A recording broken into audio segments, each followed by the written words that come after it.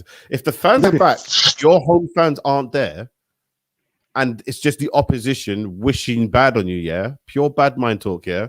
Oh, implosion guaranteed. Like all the best, like all the front row, like I'll just like all the halfway line tickets, we should buy them. So so you see where all the cameras pick up. Make sure you get all the seats of the cameras pick up. You buy the seats.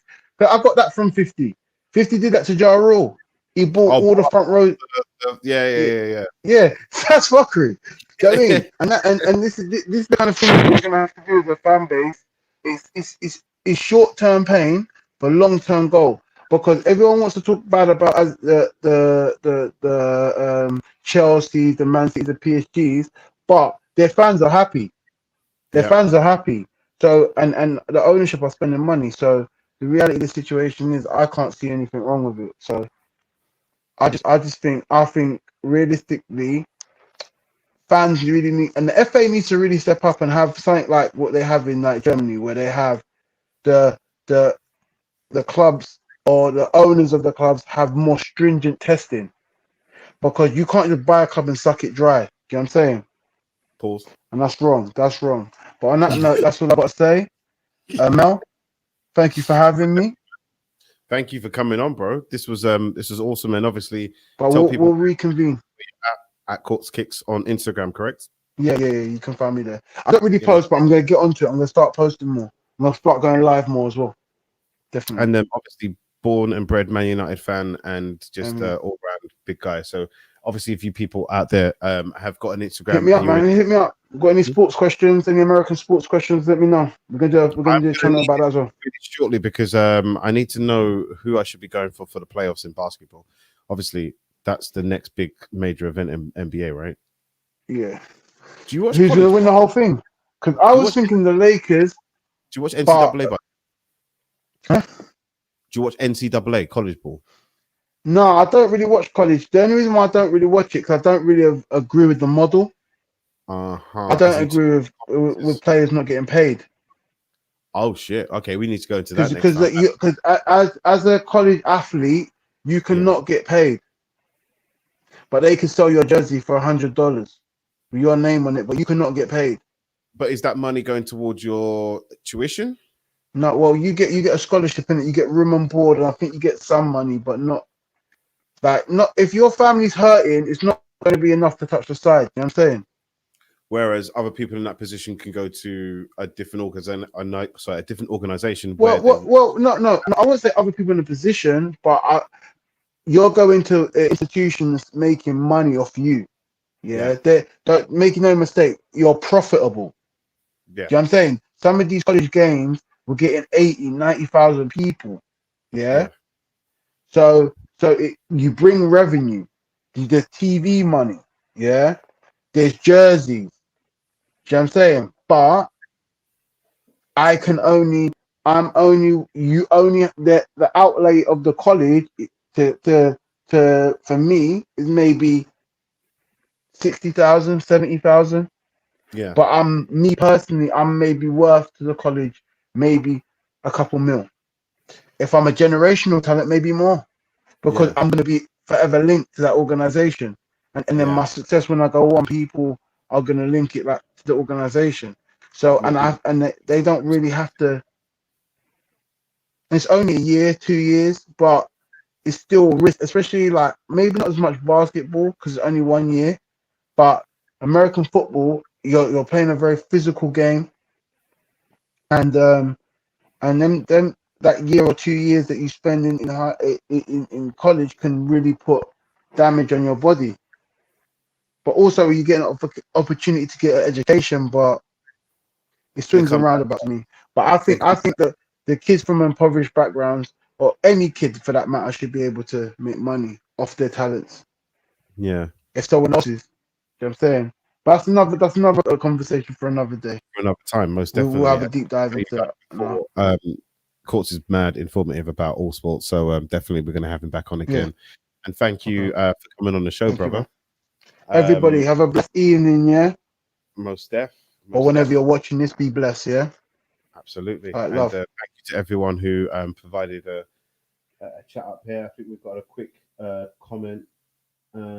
Courtz, I will speak to you in a bit. I'll quickly get to these chats just now. Actually, I think I've jumped ahead a little bit. So yeah, I was just thinking Lakers in the beginning, but then Davis injury is making it today. Or making it dodgy, sorry. Davis got an injury. Oh my goodness. So Lakers are in trouble, are they? Yeah, they usually are on top. Dr. J.O. Beat again has said that is a big issue in college basketball ongoing. I think he was talking about the fact that these athletes do not get paid, especially the ones from the impoverished backgrounds that Courtz brought up. Another big point. I think Dr. J, as we remember from our last stream, he's a big basketball fan, so he's also informative. Thank you for watching, buddy. During March Madness, a single ticket can be more expensive than an NBA ticket. Jesus Christ. Especially during the finals of basketball NCAA. So it actually seems like the college basketball is more lucrative. That's mad. It's like the under 23s in England, or maybe if championship tickets ended up becoming as expensive as Premier League tickets for their respective games. I would say the only similarity in that would be probably the Carabao Cup and the FA Cup, when a team from that division ends up playing a Premier League giant. So if somebody ended up getting Man City in the Carabao Cup and they were from a division below, maybe that might create the same kind of frenzy. And last but not least, from again, Dr. J. Hobie, bless up to you, my friend. I think the G League is offering an option. And so the G League, I think, is a new college basketball division, I suppose. We'll take a look at that. And obviously, we'll talk more about basketball. I would say definitely the next SportsZone should possibly be less football orientated, and definitely not talking about sexual escapades like I did with my good friend. But anyway, thank you again, Courtz, for coming on to the show. And thank you for everyone for tuning in. If you're watching now, if you're watching later, if you're watching wherever you are in the world, just have a great day, evening, and night. And I will see you guys very, very soon. And yeah, I think it's time to end the stream, ladies and gentlemen. So with that, stay cool, stay safe, and stay warm-ish, because it's still not quite there yet. We thought it was going to be nice weather, but it's horrible out here in London. But wherever you are, stay warm, stay cool, stay blessed, and stay back as always. Peace.